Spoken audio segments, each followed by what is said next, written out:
Bueno, pues pasamos entonces a escuchar la conferencia de la doctora. Gracias por la presentación. Hola, buenos días. Perdón por haber llegado tarde. Y gracias, Alejandro, por empezar tú. Un gusto verte. Bien, entonces, en esta presentación lo que voy a abordar es un tema que ha sido parte del debate en torno a la introducción de maíz transgénico en México. Algunos de ustedes se han seguido un poco cómo se ha desarrollado este debate que lleva más de 15 años. Hay una fuerte tendencia a mantener este debate como si fuera una cuestión únicamente de criterios tecnocientíficos o científicos, que son los que hay que evaluar, ¿no? Y que la respuesta en torno a queremos o no, o debemos o no introducir maíz transgénico y otros alimentos transgénicos tiene que quedarse en el ámbito de competencia de los científicos duros, ya ni siquiera los sociales. Por lo tanto, ni siquiera pensemos en la sociedad civil más amplia, ¿no? En estos últimos 15 años en los que yo estoy involucrada, estos los últimos 13 años, habemos un grupo de científicos, un grupo multidisciplinario que creemos que esto es una falacia. Sin duda, esto no puede ser restringido nada más a un ámbito académico, tiene que ser un ámbito social, ¿no? Y social implica tanto los productores, campesinos, los consumidores de manera preponderante, que son en realidad el fragmento de la población más vulnerable, porque los consumidores, dependiendo cómo termine desarrollándose esta controversia, que sigue en ciernes, pues van a ser los que van a quedar sin opciones, de manera fundamental. Entonces aquí lo que voy a abordar es algo que, a falta de no soy muy buena poniendo títulos, entonces a falta de un mejor título, le pusimos bases biológicas y sociales de una imposible coexistencia, cultivos originarios y transgénicos. Ahora bien, para no tener... ¿Por qué esto? ¿Por qué este título?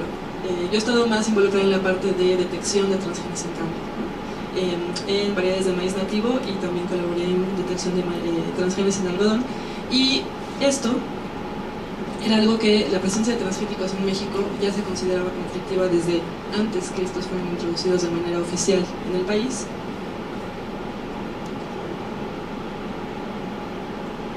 Gracias. Bueno, aquí nada más el comercial.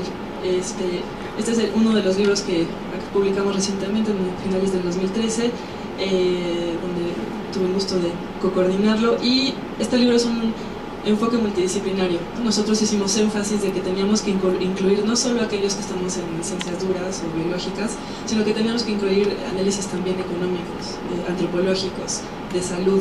Este es un tema que tiene muchas aristas y que no puede ser nada más reducido a un tema tecnocientífico. Entonces, bueno, hicimos el esfuerzo de sacar este libro, en donde participan más de 20 autores, muchos de ellos especialistas en cosas de la economía, en cuestiones de antropología social, en cuestiones de pueblos indígenas, etc. De nuevo, esto es hacer nada más lo pongo aquí como comercial, no para que lo compren necesariamente, pero sino para hacer énfasis en que este es un problema multidisciplinario, multinivel. Yo aquí nada más voy a abordar la parte de coexistencia. Y ahorita vamos a hablar qué quiere decir coexistencia. Es básicamente la hipótesis de que podemos tener cultivos transgénicos en parte del país, dividirlo, y en otra parte del país mantener los cultivos nativos o los parientes silvestres sin que haya flujo genético entre ellos. Ahorita vamos a ver qué quiere decir flujo génico y lo que hemos encontrado al respecto. Entonces, el contexto importa, y algo que sucede en nuestro país de manera fundamental. Aquí puse contexto de México y pongo un asterisco porque en realidad es Mesoamérica, ¿no? Entonces estamos incluyendo a Guatemala y otros países que ahora son Centroamérica. Pero México, abocándonos nada más a nuestro país, México es centro de origen y domesticación de una multiplicidad de cultivos. Aquí estoy nada más señalando los más importantes, los más conocidos, que es maíz, frijol, calabaza, aguacate, jitomate, tomate, vainilla, amaranto, chiles, algodón, papaya, chía y más de 50 otras especies que se usan en menor medida. Pero todas fueron domesticadas y manejadas por los grupos humanos que han existido aquí por miles de años, desde antes de la conquista del territorio mexicano. Y aquí lo que se marca en este mapa, todos los puntos cafés son zonas que son consideradas centros de origen y diversificación importante de cultivares. No hay tantas en el mundo. Y México es una de las más importantes, Mesoamérica es una de las más importantes a nivel de nuestro continente.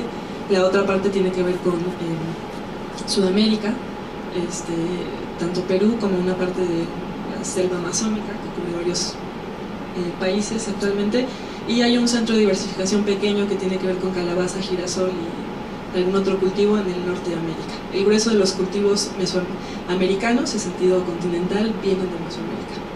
Y luego tenemos, bueno, otros centros de domesticación y diversificación importantes a lo largo del mundo. Aquí marqué en rojo los que vamos a tratar en esta conferencia, que es maíz y algodón. Entonces, bueno, regresando a maíz, ¿hace cuánto se domesticó el maíz?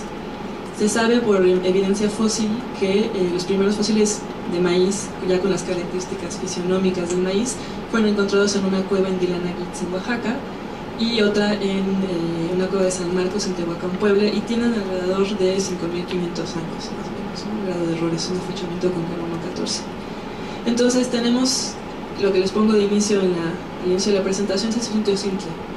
Entonces pasamos de tener este tipo de infrutescencia, la mazorca, en términos botánicos es una infrutescencia, tenemos esta infrutescencia que es del teocintle, que tiene pocos granos, es dehiscente, es decir, que una vez que está madura la mazorca se salen los granos del eje de la mazorca, y están cubiertos de una cariópside, de una cubierta dura que tiene sílice. Entonces hay que procesarlo mucho. Sabemos, hay evidencia antropológica y etnobotánica de que se consumía teocintle desde antes de que se domesticara el maíz, pero había que procesarlo, había que quitarle la cubierta dura, había que cocinarlo, etc. Entonces, una de las grandes innovaciones de los diferentes pueblos mesoamericanos es haber seleccionado para tener la mazorca como la conocemos ahora, ¿no? Que ya no tiene cubierta dura, que tiene en promedio 300 gramos por mazorca y bueno, tiene características nutrimentales distintas al teocintle. Entonces, bueno, eso fue el proceso de domesticación. Lo que tenemos ahorita, y los conteos más nuevos, que están sistematizados por la CONABIO, la Comisión Nacional de Uso del Cuidado de la Biodiversidad, es que tenemos alrededor de 59 razas nativas. Este es un concepto evidentemente artificial, pero sirve para agrupar grandes grupos de tipos de maíz que se parecen y que tienen características similares. Entonces tenemos 59 razas, pero tenemos miles de variedades. Es decir, tenemos mucha variación al interior de cada raza. Y aquí están agrupadas las 59 razas, que a su vez son agrupadas para fines prácticos en diferentes categorías. Ahora bien, la riqueza de variedades nativas no se distribuye de manera homogénea en nuestro territorio, sino que tenemos ciertas zonas donde tenemos una mayor cantidad de razas nativas. Aquí se ve el índice, entonces el gris más claro es 1 o 2 razas nativas, el gris más oscuro es 3 o 4, el rojo es 5 a 8 razas nativas, y el color guinda es de 9 a 12 razas nativas. Entonces se puede ver que hay una distribución sesgada que además sigue la distribución. No puse aquí el mapa, pero en esta publicación se puede encontrar. Coincide bastante con diferentes grupos étnicos en México. Un sobrelape importante entre grupos étnicos, diferentes grupos étnicos, y donde están la mayoría o la gran mayoría de razas nativas. Ahora bien, este mapa es muy indicativo de cómo está la distribución. Si se dan cuenta, todo el territorio, solo la península aquí de Baja California, y así tenemos aquí la punta y aquí, casi todo el territorio está cubierto o tiene al menos 1 o 2 razas nativas presentes en su territorio. Evidentemente estas razas nativas no existen en el vacío, existen gracias a los grupos humanos que viven ahí. Y este mapa es muy indicativo, pero vean por ejemplo la península de Yucatán, en donde vemos que hay entre 1 y 4 razas nativas, pero aquí tenemos una, por ejemplo, en Altel, que es muy importante porque es una raza precoz que es resistente a sequía y que puede crecer en suelos calcáreos en donde muchos de los maíces no pueden crecer. Entonces el hecho de que aquí haya una menor diversidad no quiere decir que estas razas nativas que están aquí no sean estratégicas para cuestiones de mejoramiento genético profesional posterior, ¿sale? Porque ya han sido seleccionadas de manera empírica por los agricultores para tener características que son notables desde el punto de vista agronómico. Entonces, una menor diversidad no quiere decir que son territorios donde no sea importante conservar esa diversidad.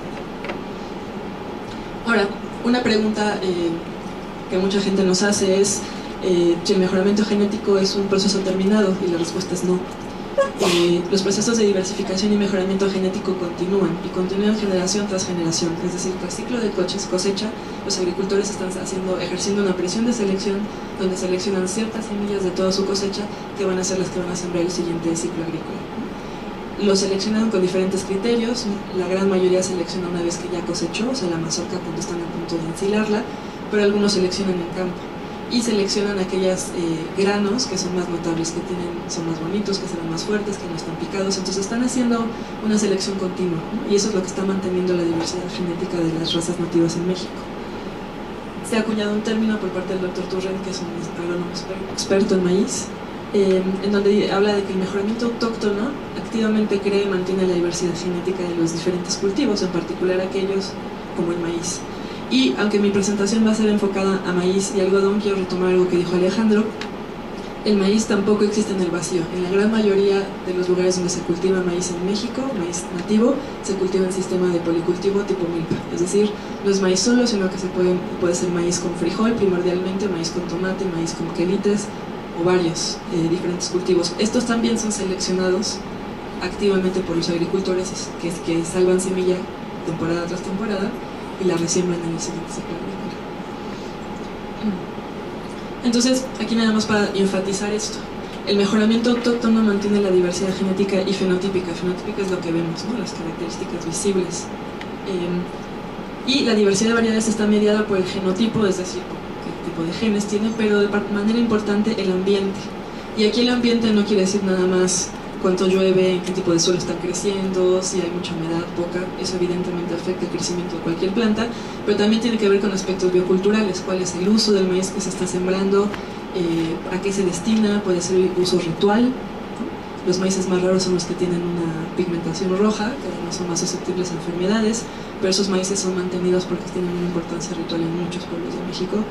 Tenemos los maíces que son muy oscuros porque tienen una gran cantidad de antocianinas, que a su vez son cultivados para usos específicos como atole en Tlaxcala o cierto tipo de tortillas, etc. Entonces, cuando nos referimos a ambiente, estamos hablando de plantas cultivadas, no estamos hablando únicamente de las condiciones bióticas y abióticas, o sea, el clima, el suelo, cuánto llueve, cuánto no llueve, si están en laderas, si están, ¿no? Estamos hablando también de los usos y costumbres de los agricultores que los mantienen. Y aquí, esta imagen de aquí es la diversidad de maíces, si lo pueden ver a nivel visual, en dos poblaciones. Aquí se mostraron en dos poblaciones rurales. Les pidieron que dijeran qué tipo de razas o variedades ellos reconocían, y lo que se hizo por parte de la CONAVIO fue hacer un levantamiento de representantes de las diferentes variedades en dos comunidades, y tenemos una gran diversidad que es evidente nada más a ojo. Y aquí tenemos también teocintle, que es el ancestro del maíz, y tenemos de hecho híbridos entre teocintle y maíz. El flujo genético, el entrecruzamiento entre teocintle y maíz moderno es muy importante para seguir reforzando ciertas características del maíz moderno. Ahora, entonces aquí lo que vamos a discutir es qué tan factible es el paradigma de coexistencia, es decir, yo siembro transgénicos en una parte del país, la otra parte del país yo decido que aquí no se pueden sembrar. Podríamos seguir el criterio de, pues vamos a, ¿cómo se llama?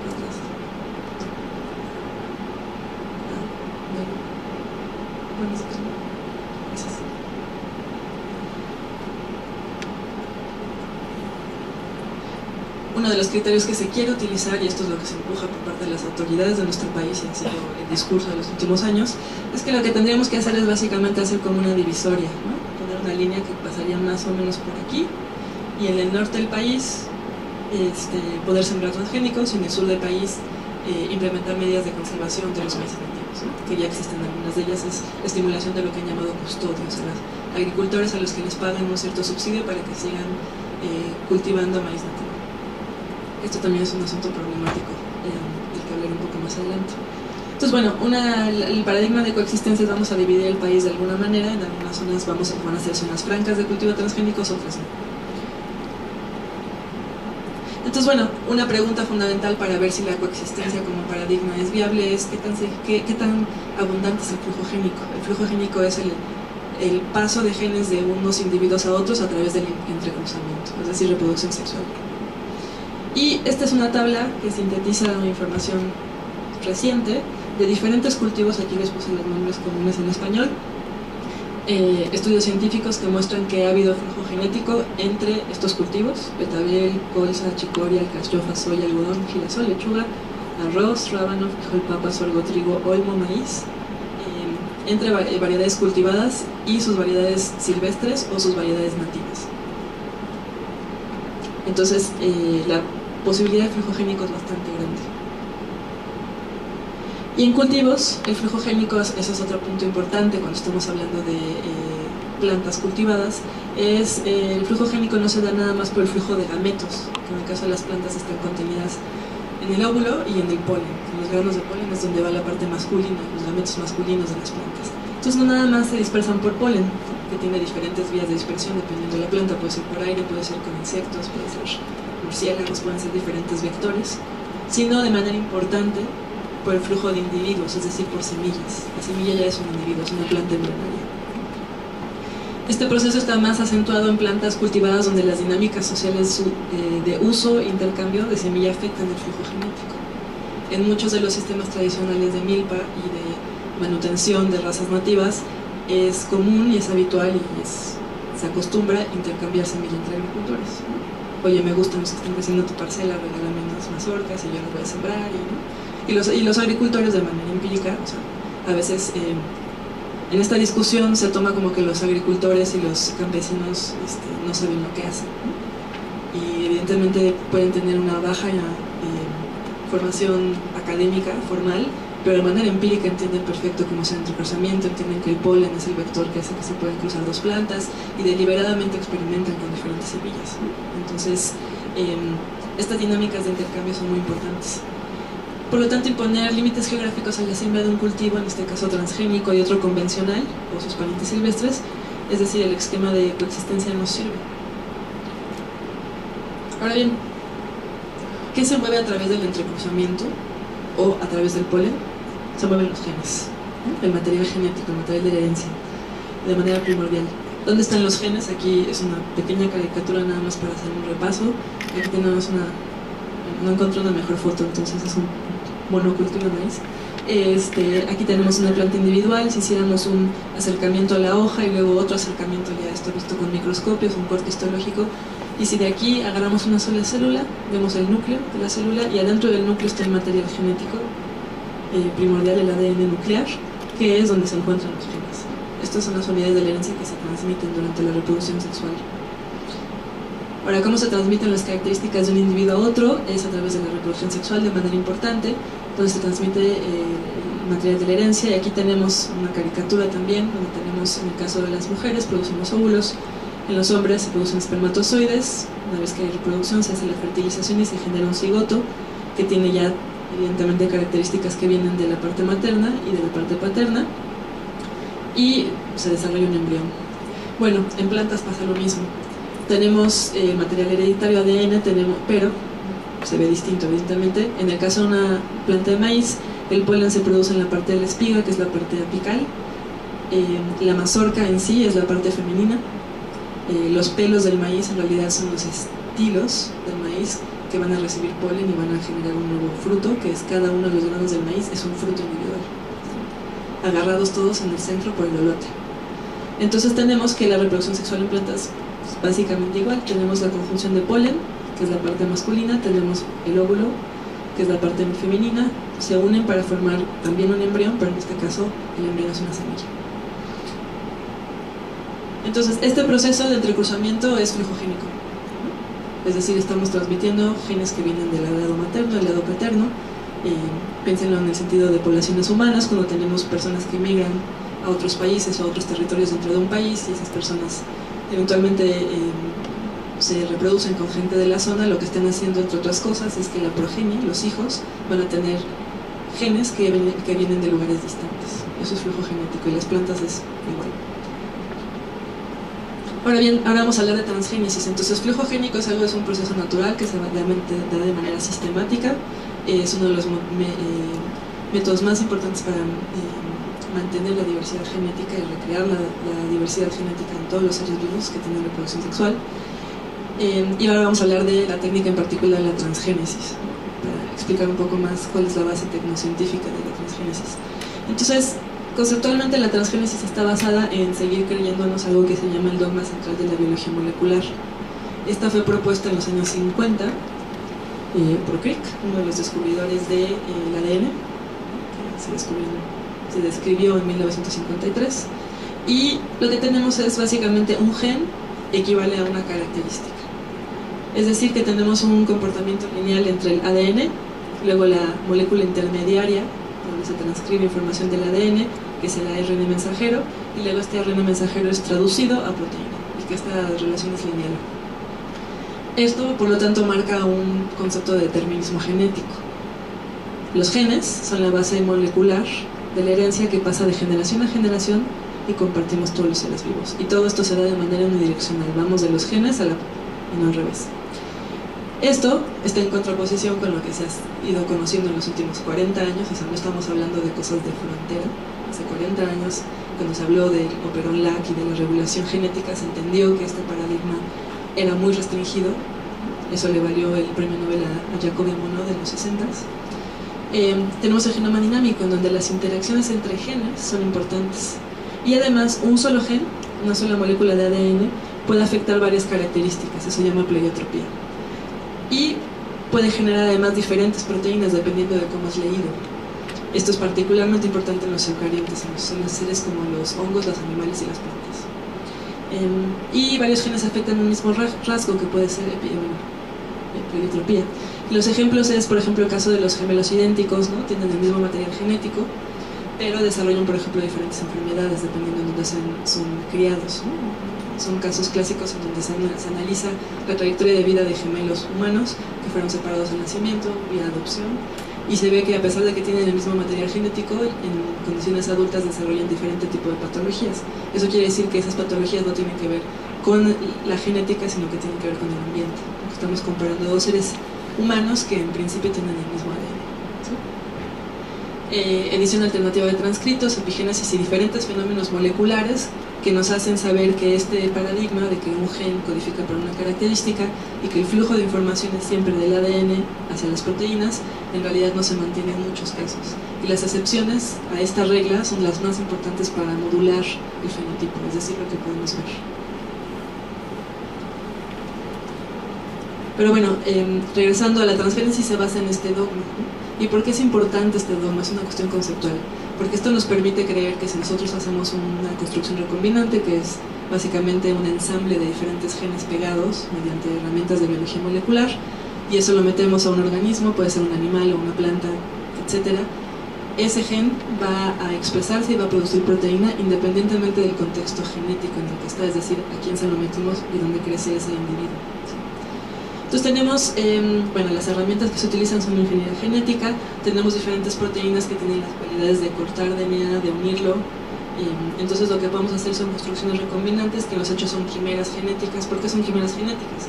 Porque mediante técnicas de biología molecular que podemos utilizar en el laboratorio, podemos tener un ensamble. Aquí lo que marco desde aquí, donde dice promotor, hasta donde dice terminador, todo esto, esta fracción es la construcción recombinante. Esta es la unidad mínima que tenemos que construir cuando queremos que un gen, que va a ser un transgen porque lo vamos a meter a otro organismo, se pueda expresar dentro del organismo que vamos a transformar. Tenemos un promotor, el promotor 35, ese es el que más se usa en plantas, ese viene de un virus que afecta a la familia de las coliflores. Luego tenemos un transgen, aquí les puse como ejemplo el transgen CRI, que también es uno que se utiliza mucho en la agricultura transgénica, que es uno que codifica para una proteína que es una endotoxina y que se cristaliza en el intestino de ciertos insectos y los mata. Y esta es aislada de una bacteria del suelo que se llama Bacillus thuringiensis, por eso los cultivos se llaman BT, de Bacillus thuringiensis. Luego tenemos un terminador NOS que viene también de otra bacteria. Entonces, esta construcción recombinante que va de aquí a acá, en realidad es una quimera de diferentes genes que fueron unidos mediante técnicas de biología molecular para hacer una sola unidad funcional. Bueno, aquí tenemos el vector, que es lo que se utiliza para meter el transgen a un organismo, y lo que tenemos es que la proteína generada a partir de la transcripción de este transgen va a ser una proteína recombinante. Habitualmente, como este es un proceso que se tiene que hacer a ciegas, los organismos transgénicos no se diferencian visualmente de los no transgénicos, entonces les metemos un marcador de selección, que aquí nada más pusimos un marcador de selección que tiene la misma construcción, promotor, terminador, el gen de interés, que en este caso es un gen también bacteriano que confiere resistencia a antibióticos. Entonces eso se ha usado de manera muy común en muchos de los cultivos transgénicos que tenemos ahora. Entonces, además de tener el gen que nos venden, la construcción que nos venden, que es en este caso el gen que codifica para una proteína recombinante CRI, una endotoxina, muchas veces viene todavía asociado a el gen reportero que confiere resistencia a antibióticos. Esto en el contexto mundial, en donde la resistencia a antibióticos está siendo un problema de salud pública. Entonces aquí, como efecto secundario de la transgénesis, todavía tenemos plantas que como efecto secundario producen proteínas de resistencia a antibióticos, aunque ese no era el objetivo el objetivo vendible, ¿no?, de esta tecnología, pero lo siguen acá viendo. Esto ha ido cambiando y se están utilizando otro tipo de reporteros menos controvertidos. Entonces, bueno, tenemos nuestro transgen metido en un plásmido. Lo que hacemos con ese transgen es que lo podemos meter a las plantas básicamente por dos vías. Hay más, pero estas son las más eficientes. Una es una transformación utilizando un vector vivo, que es una bacteria que se llama Agrobacterium. Esta es una bacteria que de manera natural es patógena, o sea, infecta plantas. Tiene la capacidad de infectarlas y además de transferir parte de su material genético. Utilizamos Agrobacterium, que modificamos genéticamente para que no sea patogénica, para que no genere la infección, pero que sí pueda meterse en las células de las plantas. Le metemos la construcción recombinante, ponemos células vegetales a crecer en un medio de cultivo donde hay Agrobacterium, y utilizando los mecanismos propios de Agrobacterium se transfiere el ADN transgénico. Esto ya es una célula transgénica. Entonces aquí utilizamos dos cosas que tienen las plantas que no tienen los animales. Una, bueno, los animales también tenemos esto, nos pueden infectar diferentes vectores y pasamos ADN. Pero lo que tienen las plantas de manera fundamental es que podemos recuperar una planta completa a partir de una sola célula. Entonces las plantas tienen la capacidad de desdiferenciar sus tejidos y volver a diferenciarlos para generar una planta completa a partir de una sola célula. Y planta completa quiere decir que tenemos células que se van a diferenciar en raíces, en tallos, en hojas, etc. Esa es una cualidad que los animales en sentido amplio no tenemos. Y esto ha sido muy útil para la transgénesis. Entonces, bueno, tenemos nuestra célula vegetal. Esta célula vegetal la ponemos... ¿Me puedo regresar una? Gracias. En medio de cultivo selectivo para generar que estos protoplastos, estas células vegetales, regeneren una planta completa, y entonces esto ya es una planta transgénica. ¿Saben? Aquí es donde se hace el tamizaje. Aquí los cultivamos con antibiótico para saber que las que se sobreviven son transgénicas, las que se mueren no incorporaron el transgénico. Este es un método, este es el biológico. Luego tenemos un método físico, que es con una partícula de oro.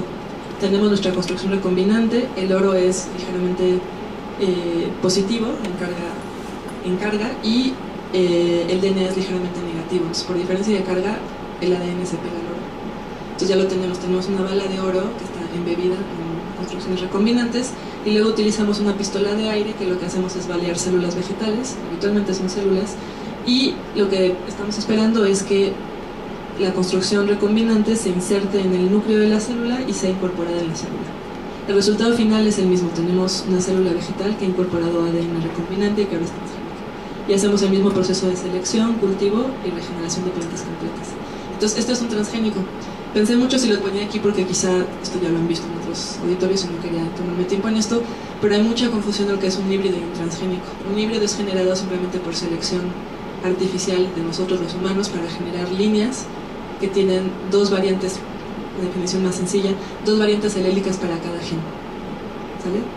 Pero eso lo hacemos por cruzas controladas. Generamos líneas puras que tienen la misma variante de alélica por gen, y luego esas líneas puras, línea pura A, línea pura B, las cruzamos entre ellas y nos da un híbrido que tiene por un lado la variante genética de la línea A y la variante genética de la línea B. Ese es un híbrido. En el discurso popular se utiliza híbrido equivalente a transgénico. Un híbrido puede ser un transgénico, pero un híbrido no tiene que ser transgénico, porque son procesos distintos. Entonces, bueno, ¿cuáles son las características transgénicas más difundidas? O sea, las que están disponibles en el mercado, y estamos hablando de un periodo ya de 20 años. La primera planta transgénica que se metió a nivel comercial de manera exitosa fue en 1996, que fue un maíz transgénico resistente a insectos. Y tenemos básicamente dos características. Una es tolerancia a herbicidas, fundamentalmente glifosato, pero de manera marginal glufosinato de amonio. Y tenemos resistencia a insectos, utilizando estas proteínas CRI, que son estas proteínas endotoxinas que matan cierto tipo de insectos, versus coleópteros, un grupo particular de insectos. Y este es sacado de un instituto que es promoviente de la biotecnología y que cada año hace un censo del grado de adopción de cultivos biotecnológicos. Y lo que pueden ver es que desde muy pocos años, los que más se difundieron fueron los que son tolerantes a herbicidas. Luego tenemos en rojo los que tienen resistencia a insectos, y luego los que tenemos aquí en amarillo que dice características apiladas. Lo que se ha hecho en tiempos posteriores, en los últimos 10 años de manera importante, es simplemente cruzar una planta que es resistente tolerante a herbicidas con una planta que es resistente a insectos, Entonces la generación posterior tiene las dos características. Entonces vamos apilando transgenes a través de entrecruzamientos dirigidos. Ya no por transgénesis, sino por cruzamiento sexual. Y estos son los que se están empezando a vender más. ¿Por qué se están empezando a vender más? Por dos motivos. Uno, porque las plantas que tenían resistencia a ciertos insectos, lo que han hecho es generar insectos resistentes. Y lo que también está pasando es que aquellas plantas que tenían tolerancia a herbicidas, en particular al glifosato, han favorecido la emergencia de malas hierbas o hierbas agrícolas que son tolerantes al glifosato. Entonces lo que tenemos ahora es, el año pasado en California, en el estado de California, en Estados Unidos, se aprobó un nuevo transgénico que no nada más es resistente al glifosato, que es tóxico, como ya mencionaba Alejandro, se ha reclasificado como un potencial cancerígeno, sino que además contra el dicamba, que era uno de los componentes activos de la agente naranja, que se usa en la guerra de Vietnam. ¿Por qué se está haciendo esto? Porque ya hay muchas plantas, muchas hierbas que crecen en los campos de cultivo que son resistentes al glifosato, a tal punto que en el sureste americano han tenido que abandonar miles de hectáreas porque no pueden controlar un tipo de amaranto que es resistente al glifosato. Entonces, lo que están haciendo es nada más un poco de lo mismo. Entonces ahora vamos a utilizar pesticidas, herbicidas todavía más tóxicos. El glifosato al inicio, esto creo que lo mencionó Alejandro, se promocionaba como biodegradable e inocuo. Ahora sabemos que ni es biodegradable ni es inocuo, pero esa era la promoción. En el caso del dicamba, nunca han dicho que es inocuo ni biodegradable, pero ahora lo que dicen es que no es tan tóxico. Entonces tenemos esas dos características. Bueno, entonces no ha habido gran innovación. ¿Por qué no ha habido gran innovación? Porque lo que se puede meter por transgénesis son pocos genes. Y características de interés agronómico como tolerancia a sequía, como tolerancia a suelos salinizados, como aumentar el rendimiento intrínseco, eso quiere decir que la planta de hecho produzca más de lo que sea, más hojas, más frutos. Esas son características que están mediadas por muchos genes, que no vamos a poder meter de manera sencilla vía transgénesis. Y las propias empresas lo saben, por eso ahorita están haciendo cruzas. Pero bueno, tenemos esas dos características que están ampliamente difundidas. Entonces, bueno, como ya veíamos, pues los organismos transgénicos se pueden mover sus sitios de siembra, sí. Muchas veces cuando hablamos de plantas, como no son como los animales, que nos podemos mover cuando alguna cuestión del ambiente nos molesta, se piensa que las plantas no se mueven. Las plantas de nuevo se pueden mover por la semilla. Esa planta individual no se va a mover, pero sus hijos se pueden mover a través de intercambio de semilla, etc. Y cuando estamos hablando de cultivos, de nuevo, pues, este intercambio de semillas se puede dar a grandes distancias.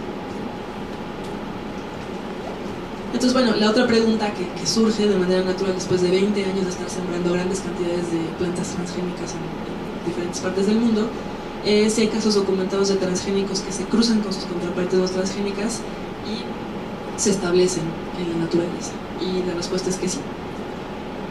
Y aquí nada más voy a decirles algunos de los cultivos, que son un tipo de pasto que se utiliza, por ejemplo, para las canchas de golf, un tipo de populus, que es un tipo de árbol que se utiliza para fines maderables, algodón, esto es México, maíz, esto es México, un tipo de planta que se utiliza para extraer aceite en Australia, la misma especie en Canadá, la misma especie en Europa, la misma especie en Japón, la misma especie en Estados Unidos, papaya transgénica en Tailandia, ha habido escapes, y arroz en China. Y todos estos son estudios científicos documentando el escape, es decir, que no los podemos contener. Una vez más cuestionando el paradigma de coexistencia. Y la ventaja de la mayoría de estos, de esta canola, que es en realidad para producir aceite, es que no es en su centro de origen y diversificación, a diferencia de lo que pasa con el algodón y el maíz en México, que es en el centro de origen. Entonces, los escapes son una realidad, no son nada más una hipótesis de nosotros los biólogos preocupados, ¿no? Y es más, algo que es muy interesante, este estudio fue hecho en el 2004. Este estudio lo que muestra es que después de 8 años de estar sembrando cultivos de maíz transgénico en Estados Unidos, aquellos agricultores que querían sembrar maíz convencional no transgénico no podían segregarlo del transgénico. ¿Cómo lo hicieron? Y se colectaron acervos de semilla de maíz convencional en Estados Unidos y lo mandaron a analizar genéticamente para ver si tenía transgenes. Y lo que se descubrió es que con solo 8 años de que esta tecnología se difundió ampliamente en Estados Unidos, esto es en Estados Unidos, 65% de los acervos tenían transgenes. No se podía segregar, a pesar de que son sistemas mecanizados que son cerrados y que son más sencillos de manejar, ¿no? Entonces, bueno, tenemos maíz, documentado flujo de transgenes, y tenemos algodón. Esta es la distribución potencial, todo lo que está en rojo es la distribución potencial de variedades nativas en México. dado el clima en diferentes partes de México. Entonces por todos lados tenemos maíz nativo, básicamente. Aquí es una de las excepciones, y aquí hay un desierto, entonces aquí no crecen muchas cosas. Estos son los diferentes casos documentados. Esta figura de México lo que documenta son tanto estudios publicados en revistas arbitradas como diferentes esfuerzos hechos por agencias de gobierno y por organizaciones ambientalistas. Como vemos, en diferentes partes, cada color habla de diferentes zonas en donde se ha documentado la presencia de transgenes en maíz. Ahora bien, aquí como se pintan estados concretos, parecería que es un problema bastante difundido, pero todo está localizado y están en bajas frecuencias. Están nada más en ciertos milpas, en ciertos agricultores, en ciertas poblaciones. Entonces no está difundido a través del estado. Vamos a acotar eso. Este es el último estudio que se hizo público a través del IFAI, del Instituto Nacional de Ecología y Cambio Climático, una dependencia del gobierno, y aquí lo que podemos ver es los diferentes lugares donde esta dependencia de manera independiente detectó presencia de transgenes, ¿no? En algunos casos muy bajo, bueno, esto de hecho está en el grado de error, en otros casos más alto y en Oaxaca más alto. Ahora, algo importante de este estudio es que el esfuerzo de muestreo fue muy bajo. Aquí lo que estamos viendo en este diagrama de PAI es todo esto verde es cuando se hizo una sola colecta. Entre 2004 y 2012 se hizo una sola colecta. Luego tenemos otro donde se hizo 2 colectas y luego este que está en verde oscuro son 3 colectas. Eso básicamente fue Oaxaca y Puebla, que era el centro de la controversia de si había o no transgenes en esas zonas. Entonces el grado de esfuerzo de muestreo es muy bajo y muy heterogéneo. Entonces, realmente todavía sabemos que hay transgenes ahí, pero en qué frecuencias, qué tan abundantes, no podemos saberlo todavía con este tipo de muestreos. Y esta es una de las autoridades que están encargadas de garantizar la bioseguridad en México. Aquí lo que tenemos ya voy a acabar aquí, bueno, en la siguiente, es lo que tenemos aquí es cada punto negro y es diferentes variedades de maíz nativo, son colectas. Luego tenemos los puntos verdes, son teocincles, que son los parientes silvestres con los que se puede cruzar el maíz moderno. Luego lo que tenemos en puntos rosas y luego en puntos azules, tenemos en puntos rosas lo que son diferentes parcelas experimentales de maíz transgénico, y en azul los que son piloto. Piloto es más grande que experimental y tiene menos normativa. Y estos que están marcados todos aquí, la gran mayoría fueron de permisos otorgados entre 2009 y 2013. Son recientes. Ahora, este es el caso de algodón, y lo único que quiero mostrar con el algodón es, estos son los polígonos de influencia de las siembras de algodón transgénico, que son los puntos azules.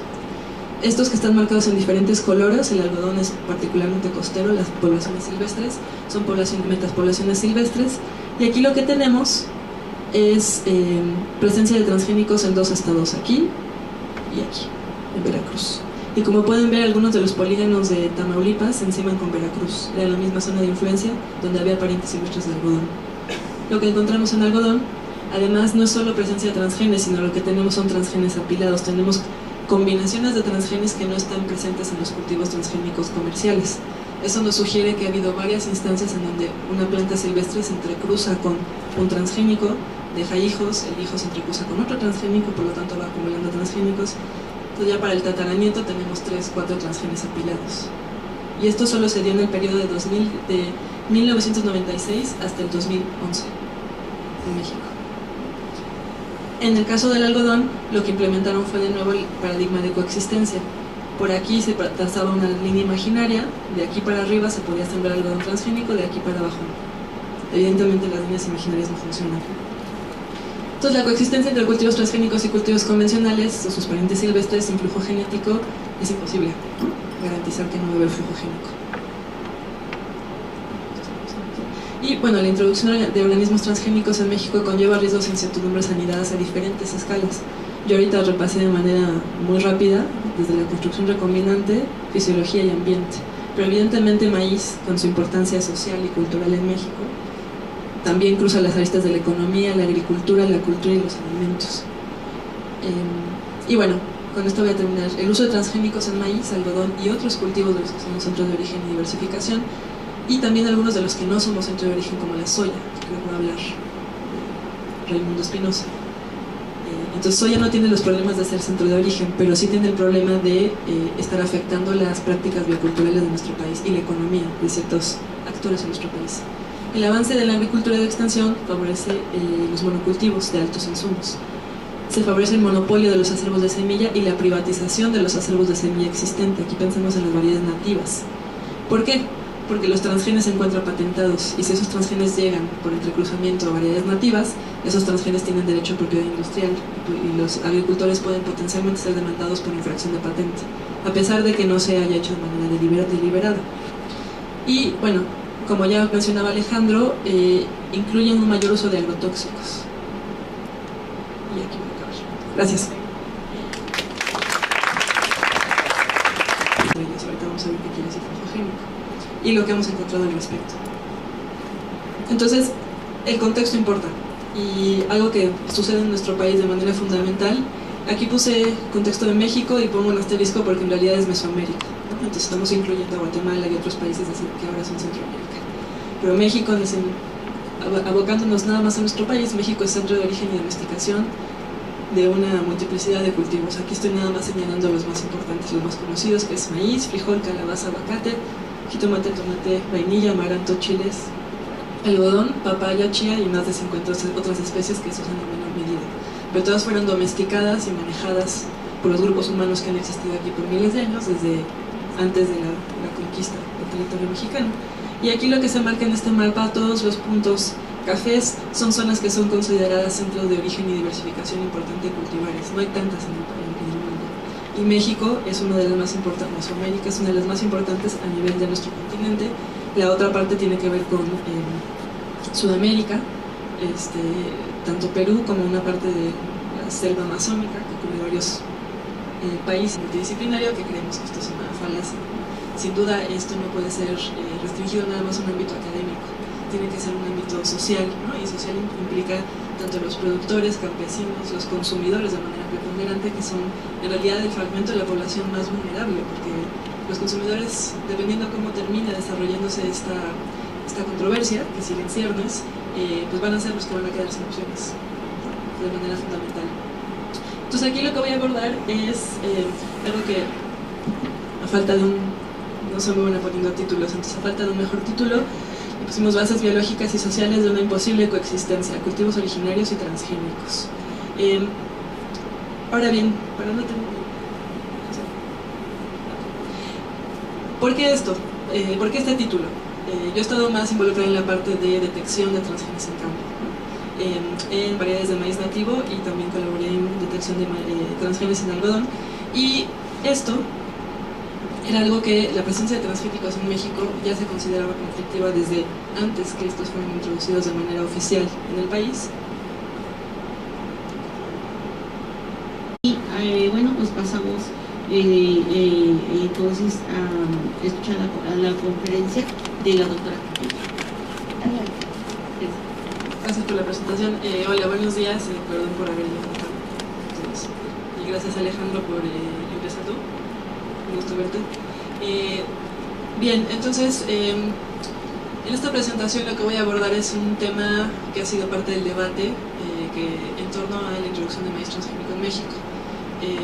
Algunos de ustedes se han seguido un poco cómo se ha desarrollado este debate, que lleva más de 15 años. Hay una fuerte tendencia a mantener este debate como si fuera una cuestión únicamente de criterios tecnocientíficos o científicos, que son los que hay que evaluar, ¿no? Y que la respuesta en torno a queremos o no, o debemos o no introducir maíz transgénico y otros alimentos transgénicos tiene que quedarse en el ámbito de competencia de los científicos duros, ya ni siquiera los sociales. Por lo tanto, ni siquiera pensemos en la sociedad civil más amplia, ¿no?